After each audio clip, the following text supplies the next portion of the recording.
Hi, I'm Femi OK and you're in the stream. Today, reeling from its 12th coup since it became a constitutional monarchy, can democracy in Thailand be saved?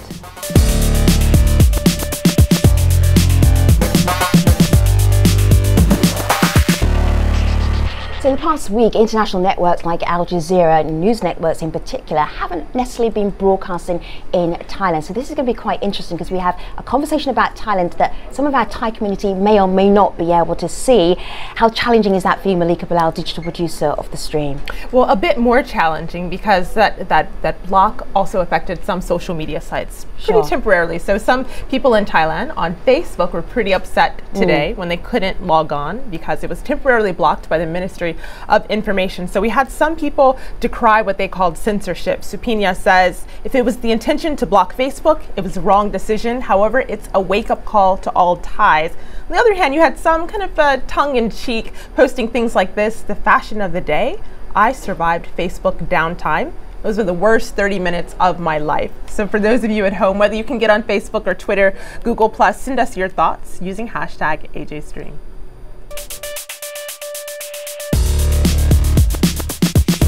My name is Pindile Dlamini. I'm a social activist and I'm in the stream. Last week, General Prayut Chan-o-cha suspended the constitution and appointed himself Prime Minister of Thailand, ushering in the country's 12th successful coup since 1932. The move comes amid political deadlock, with anti-government protesters demanding that the elected government resign and make way for an appointed council to take over. The elected Pheu Thai party offered to hold new elections to appease anti-government protesters, but the opposition Democrat Party refused to take part in the February election to resolve the crisis. So fast forward to last week, it was at this point that the military stepped in. Dozens of activists, intellectuals, government officials and even opposition figures have been detained under martial law.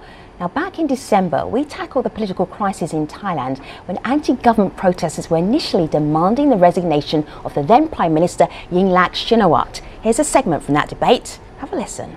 It's nonsense. What you mean to be minority? It's nonsense. You are living in a dream world. You mean you are too far away from Thailand. Come back to Thailand. Bangkok is not the center of the universe anymore politically. No amnesty bill, no amnesty. And this is what they did, okay? And they thirdly, as Kundasit mentioned, an amnesty bill. Gentlemen, I'm going to call your name and then we're going to jump in one at a time because nobody's point is being heard. So that was a very vibrant conversation. Most of those guests are back with us today to discuss what has changed since then. Kasit Paromya is Thailand's former foreign minister and a Democrat Party politician. From Germany, we have Saksit Sayasombat. He is a Thai blogger with Siam Voices and also a freelance foreign correspondent.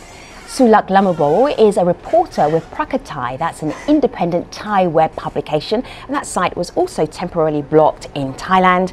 And Kuson Sintusing was an anti-government protester who now supports the military takeover of power. So welcome to the stream, everybody.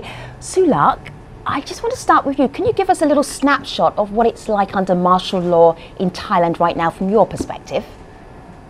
Well, right now, besides the curfew imposed that's, being felt by everyone, it's, there's also a lot of media censorship going on. Editors of at least 18 newspapers have been summoned and at least 14 international news broadcasts have been blocked by the cable service providers. I mean, a lot of us cannot access to news and information, and as your host earlier said today that Facebook was temporarily closed down, and I don't think that this is going to stay shortly. We're going to be in this moment for quite a long time. Because that's one perspective. From your perspective, what's changed in the last week? Well, I think the lack of freedom through the media and so on. But otherwise, the life in Bangkok is quite normal. It's very heavy traffic jam as usual. Normal life, traffic jams. Malika Bilal, what are we getting from our online community? Well, there's a little bit more of the same. We actually got this from a resident of Thailand.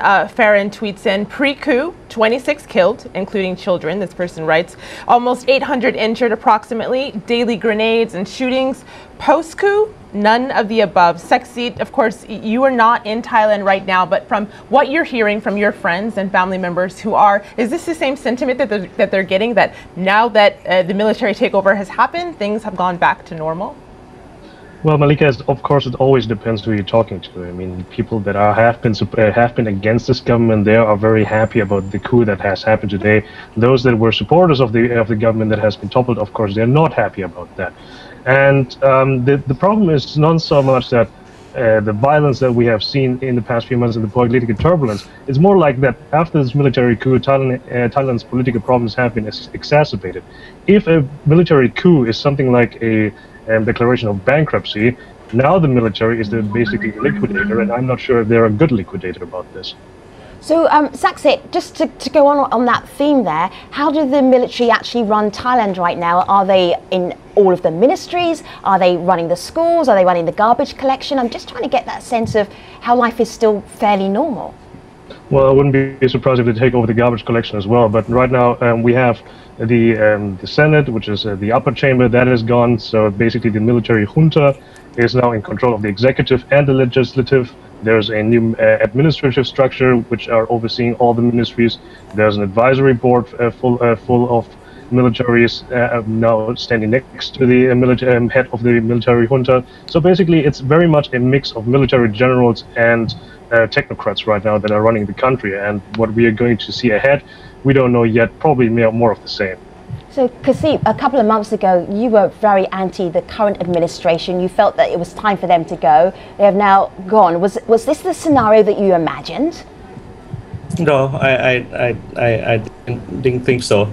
I thought that the masses of the people, the protesters, would be able to push the government out and at the same time to start the reform process. I thought that the government would somehow succumb to the wishes of the people for a political reform of Thailand and to start anew.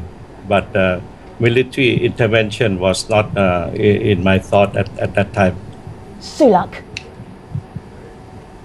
Yeah, I'm just saying that, you know, because it was saying that the PDRC was trying to, you know, protest against the government and he didn't expect the coup, but in fact the government already dissolved the parliament and they already held new elections, but they were obstructed by the anti-government protesters, which I think, you know, the main reasons that brought us to this point. And also the PDRC leader have openly many times called for, you know, military intervention. So this is the People's Democratic Reform Committee, or the PDRC, as you were saying. Let me just bring in Kuson into this conversation. Kuson, you were protesting. You said that the current administration, they had to go. Are you happy now? I think we're only halfway because you know, Thaksin Shinawatra is still active.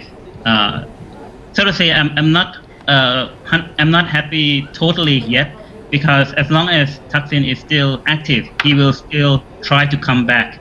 Yeah, and when I say he's trying to come back, he's trying to push for an election, which we know that he uses all the dirty tricks that he has in the past, and basically the situation won't stop, because once he gets into power again, you know, the protest would still continue and there'll be no end. You see, so I'm not really happy as yet. I'm quite the only thing I'm happy about is that the military came in and they stopped the deaths, which almost 99% of the death is onto the PDRC.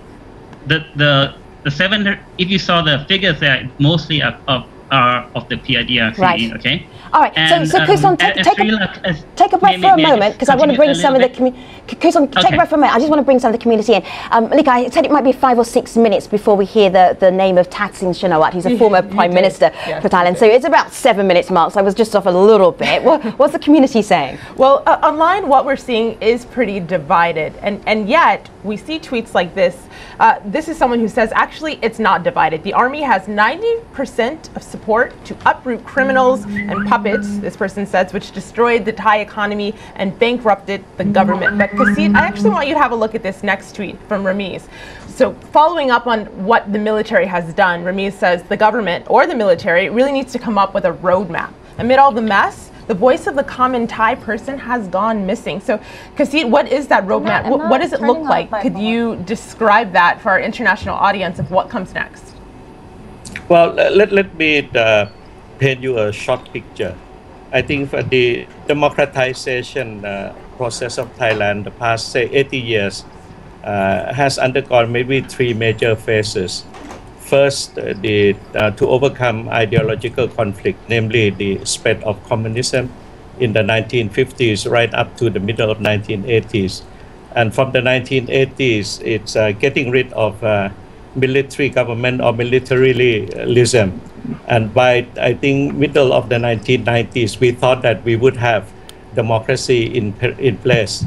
But the going away of the military authority was being replaced by the money politics. I think businessmen entered politics, started political parties, and politics became quite corrupted, which led to many of the street protests, starting, I think, at the beginning, 6-7 years ago with the yellow shirts, then the white mask, and some intervention and so on. Until we have I'm just going to mention the yellow shirts and the red shirts because I know they will come up in our conversation. So the yellow shirts are the Democrat Party, which is your party, and then we also have the red shirts, which are supporters of Thaksin Shinawatra and also Yingluck Shinawatra, who followed after him, and they have won pretty much every election that they've actually contested. So we've got red shirts and yellow shirts, and let me just briefly say yellow shirts are considered to be quite elite, the elite party, and the red shirts are considered to be more of a rural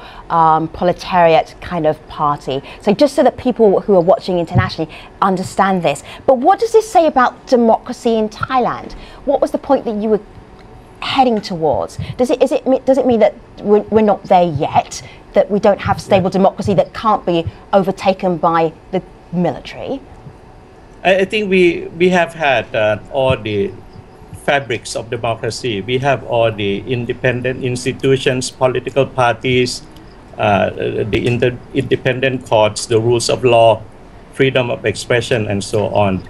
This but only up until a certain point, Kasit, because now you're sitting under martial law. Right now you have a curfew. You can't go out for a couple of hours. Yes, but I think the movements toward the full or mature democratization was being impeded by various illiberal elements inside the Thai society. And I mentioned at the beginning there were the military side of it. Then then came the money politics. Businessmen starting political parties, and they became illiberal. And then that has led to street protests. All right, so take a breath for a moment. Let's go back to our community. Well, you mentioned democracy and what this means. Sulak, we got this video comment from someone from Thailand. Have a look at this. Thai people have misconceptions about democracy. A lot of them still think that democracy is only about the election. So I don't think this coup would affect the democracy system in Thailand much. So Sulak, he says that there's misconceptions about democracy, but then he says it won't affect democracy, but a coup inevitably affects democracy, right? Well, I mean, I absolutely agree that, election is not everything about, it's not everything about democracy, but election is fundamental thing in democracy. It's the most scientifically thing that you could have the people voice their determinations, and the discourse of the money politics that have been used so much in this conversation. I think that people still have misconception that rural people can be bought by money, but there's a lot of research, and I'm just gonna cite one research by the Electoral Integrity, which is done by the Harvard University and the University of Sydney, that the elections in Thailand have actually had transparency above the world average, especially electoral law. I mean, international election observers have agreed that Thailand has the most toughest electoral law in the world. So I just think that, you should just let people decide by voting and you know, and the elites to just let people just really democracy to ensure and not intervening using, you know, army. I'm just going to show somebody on my computer here. This is Thaksin Shinawatra, who's the former Prime Minister of Thailand. And then a headline that we just caught our eye just today. And this is Thailand coup, ex-PMs Thaksin Shinawatra, Yingluck Shinawatra, to establish a government in exile, says their lawyer. So, Saksit, what do you make of that story? Well, I mean, that is an idea right now that has been tabled by them so far right now, so nothing concrete has been going on, as well as the reform proposals that the military may or may not get into. I would like to address a few points that Khun Kasit has been brought up here. So, Khun Kasit has been saying about the three phases that we have right now in the past 40 years, and through all the history of Thailand, we have seen one of the constants has been the military. Now, you have to understand that the Thai military is not under civilian control. It is an independent participant in this power structure, more or less. And also the so-called independent courts and the independent organizations that Kasit mentioned, they aren't really that independent, in my opinion, because ever since the military coup of 2006, these organizations and these structures that are not meant to be politicized are now politicized, and they are also now back in the fold. And then you could also see it that way. The protests that we have seen in the last 7 months, they were all launched, of course, to topple Thaksin and his influence on Thai politics. We had the protests in the first phase. That didn't quite work. It forced new re-elections, but those were in shambles because the protesters have blocked them, and they were then later annulled by the Constitutional Court.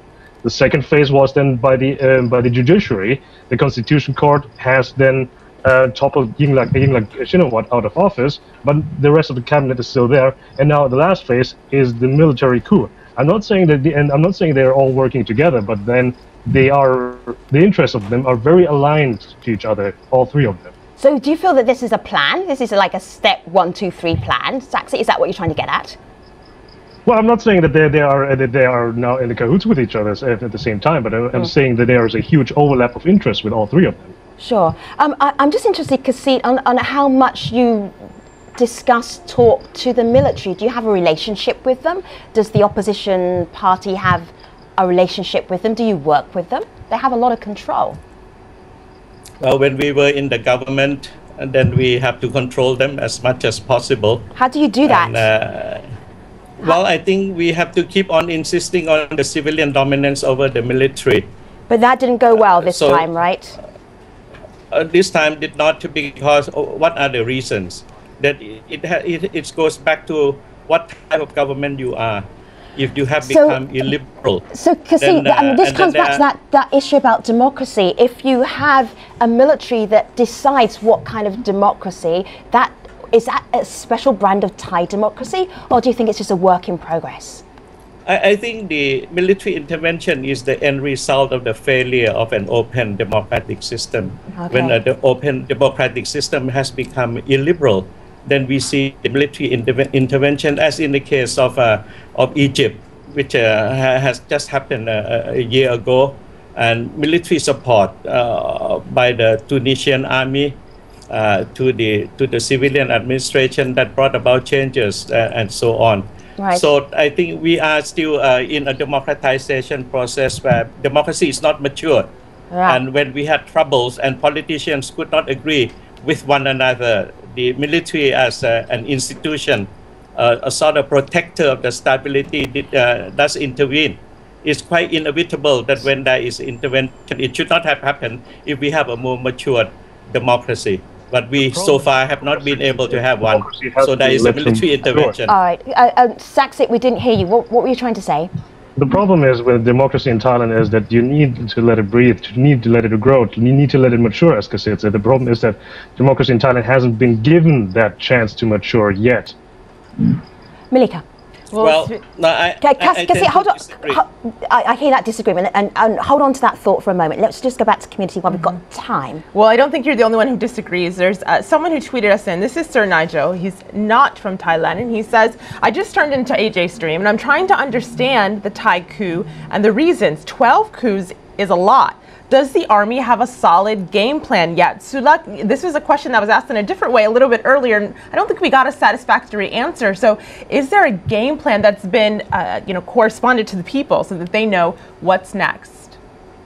Well, right now it's been 6-7 days after the coup, and the military have held press conference that the election date has not been really stipulated yet. The General Prayut, who is the coup leader, said he is not really aware or that when the election should be held. So we don't really see a concrete reform plan on how we are going to carry this out. And I'm just going to add that after the coup in 2006, the military budget has increased as twice as much. So I'm not sure if the military or the parliament elected parties, which one could be held more accountable.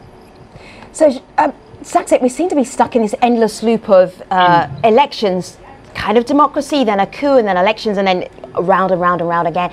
I'm not seeing new faces, though, new politicians. Are there new people coming up that actually might give people in Thailand hope that politicians will change, politics will be different this time around? Well, that's the problem. I mean, you have politics in Thailand is very personalized, and I'll let you finish a bit. And of course, you have the faces. You have Thaksin. There's a cult of personality attached to him as well. And yeah, of course, I would personally like to see as well that there would be a new political force that goes beyond Thaksin as well. And what I would also like to add is that, the thing is that with every Thai government that we have in the recent past, it hasn't been more like winner takes all mentality. It hasn't been inclusive. And the problem is with the military junta now, they're going to do the reforms. Is it going to be inclusive as well? Right. Interesting. Malika. Well, I heard someone who wanted to jump in there, but I just want to add this in because we're talking about what comes next. And Zeshnain says on Twitter, restoring democracy happens through elections, definitely not through a junta or an unelected government. But someone else picks up. Alicio says, no doubt that a free and fair vote would see the Phua Thai party winning its 7th election in a row. No.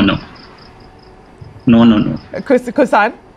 Okay, yeah, I just wanted to get that, in the direction of the military, okay, in my opinion, is that they will press, because they cannot stay on forever, what they're going to is, my guess, it's actually the reform, okay, the reform so that the rules for a free and fair elections are in place. What kind of rules? What kind of rules are we talking? Rules that favour the party that didn't win the last time? Yes. Well, in general, if you're going to have an elections, right? You should have. I mean, the parties should have the ability to canvass votes in different areas in the whole country freely without intimidation. Okay. Okay. And the problem we have had, okay, in the north and northeast, which is the stronghold of Thaksin Shinawatra, okay, is that there has been like a mafia intimidations to prevent information. First of all, information. Second of all, right, so vote canvassing. So Kusan, I hear that. I hear that, and we're going to leave a little dot for a moment.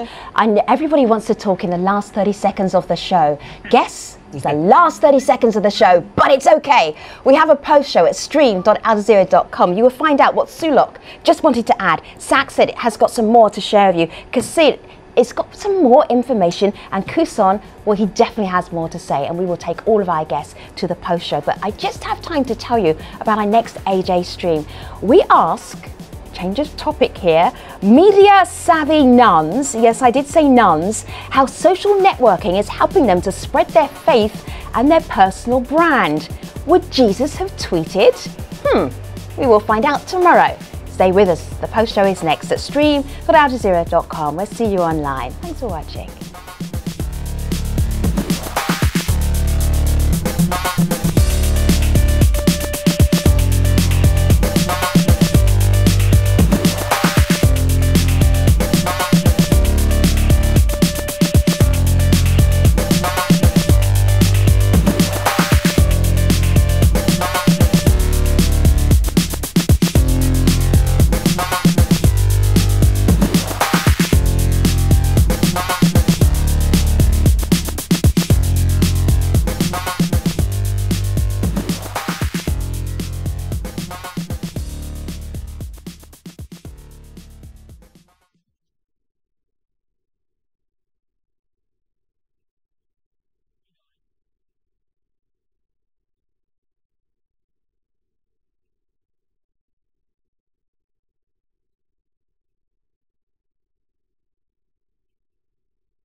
Hello again. We're talking about the political crisis in Thailand. Did you hear that moment where everybody said, I have something more to say? Why? Why do you wait to the last 30 seconds of the main show? It takes us a little while for the conversation to get started. That's why we have the post show. So welcome to it if you just joined us. Kuson, you wanted to make a point and I had to make you truncate it just a little bit. What were you trying to say about the reforms and who was going to even do the reforms? Okay, I just like to say that I think all of us, I think, really want a free and fair elections, and I think that's one of the most important things to have. And we are just hoping that the military will pave way for that after the peace and stability, basically. All right. Yeah. All right. Okay, Sulak. Yes, earlier, people have been saying that, this election is not clean and free and fair. But actually, in 2007, the Democrat parties actually amended the election law that changed the constituency of the parties. And now he boycotted in the election that is implementing the law that he amended in 2007. So, I'm not really sure if the Democrat Party just really don't want to participate in the last election because they cannot win, and they were trying to bring Thailand to this deadlock. So are you asking that? Are you wondering that out loud? Because we have a guest right here that you could just ask that to directly, right? Well, if anyone would like to answer, I would like to hear that. Kasi, that question has your name all over it. Okay, I think we have to do a couple of things before the next election. First, to change the rules on political parties. I think they have to commit themselves to some sort of commitment to the policy measures, short of populism. Second, parties should not be a sort of a family or business owned. So there must be clarity on the functions and on the structure and on the financing of political parties. That would be one. Second, Thailand is too centralized in spite of the fact that we have elections and democratic practices and so on. But so in that sense, there is a need for more decentralization and empowerment to the local governments, to the civil societies, and to the communities in general. A more direct democracy instead of 100% indirect democracy through representation and parliamentary activities. I think we could look at the examples of Luxembourg or Switzerland, for more participation in order to lessen the role of politicians and political parties. Wow. See, there's a couple of things I'm thinking here. One is that as you were speaking, Kuson was putting his thumb up, so he was behind you on that. Less family participation, what would that have done for the Bush family in the United States or maybe the Gandhi family in India? So that's something that I was just thinking about. But also, who is going to do this? In Japan also. Yes, well, of course. I think now, if the people want certain personalities, how can you put it into law that they can't vote for the personalities who campaign? That's where I'm confused. Yeah, personality is okay, but I think what about one has to look at the details of the rules on political parties. Where the money come from to run the parties. Second, what type of political platform, commitments, and so on. Could they promise the moon and the stars during the campaign, and then they could not deliver? So there must be some constraint on the offers that political parties would have to give to the people. Right. And second, I think what we need is that there's some sort of punishment for political parties that say a lot of things during the campaign but could not deliver. Oh my goodness, that would be half of the world. Half of the world would be punished. Half of the politicians in the whole world would be punished if they didn't deliver on their campaign promises. You've got a very high bar for your politicians in Thailand. Part of the reform. Would have to, because you have otherwise you in the United States you have the Occupy Wall Street, and in the whole Europe there's disillusion with politicians, political parties, so it's swing to the right at the moment. Right. Anti-politicians and so on. So there's a general disillusion with the bad behaviors of politicians all over the world. Well, we have to do something about it. I have to say the stream does programs about politicians maybe not delivering all of the time, and I think most of the world would not fit your high bar that you're setting for your own Thai politicians. Let's just take a pause for a moment because I want to bring Malika back in with the community. Well, I'm shifting gears here a little bit, just dipping into what people online are saying. And since we are hearing from Thai residents, Saksit, I want you to have a look at this tweet from Zashanane. She writes in about the Thai coup and its effects on southern Thailand. Thai coup curfew is viewed dimly in Thai South as Muslims and Buddhist communities there have lived in a constant cycle of curfews for decades. So in a lot of their conversations, Saksit, about Thailand, things focus on Bangkok. What about outside of Bangkok? What about the South? And is it fair to expect the government, any future government or the military to address concerns of people in the South? Well, Malika, you have to put something in context. What he's referring to here is that there's an ongoing insurgency in the southern, in the deep southern of Thailand going on for over 10 months, and there have been casualties in the thousands, or I think it's 5,000 now. And just as recently as last week, shortly after the coup, there has been a multiple explosions in a southern town. 10 explosions have happened, 3 people have been killed, and well, half of the city has been blacked out. So the thing is that there has been an ongoing effort by multiple governments trying to find a solution in the Deep South that hasn't been reached yet, and I don't know what's going to happen next. And if you allow me to address a couple of points that we've spoken here. So first off, Saksit, we're wrapping up the show, so make it the most important thing that you think our international audience really need to know, and that will be what you say next. You would have to forgive me to be skeptical about the army bringing real peace and bringing real reform, because in the past, as you mentioned before, we have 12 coups and 12 military coups, and there have been 11 presidents to see that hasn't changed anything. And I'm not sure. I'm very skeptical if the 12th one is going to break the cycle. Interesting. I'm going to ask each of the guests, now that Saksit got us rolling on a really nice way, is what do you think will happen next? But you only have 2 sentences to do that in. That is going to be quite challenging. I know you're up to it. Kuson, in 2 sentences, what do you think will happen next in Thailand? Okay, this will pave way for reforms, for free and fair elections. And I'd like to say to Kun Thaksin, please stop political activities. Thailand will go astronomically forward, without your intervention. Thank you. All right, Sulak, in 2 sentences, what do you think will happen next in Thailand? I'll just say we're heading towards more and more authoritarian rules like China. I'll just say 1 sentence. Wow, intriguing. Kassit, what next? The military must produce the reform. Without it, there will be more street protests against the military government. Wow, it's an intriguing conversation. We revisited it. I'm sure we're going to be talking about Thailand again. We're not over yet. But thank you very much to all of our guests for your time today. Kassit Paromya, Saksit Sayasombut, Suluk Lamabo, Kuson Sintu Singh, and our online community as well. Now, next subject. It couldn't be more different. We ask media-savvy nuns how social networking is helping them to spread their faith and their personal brand.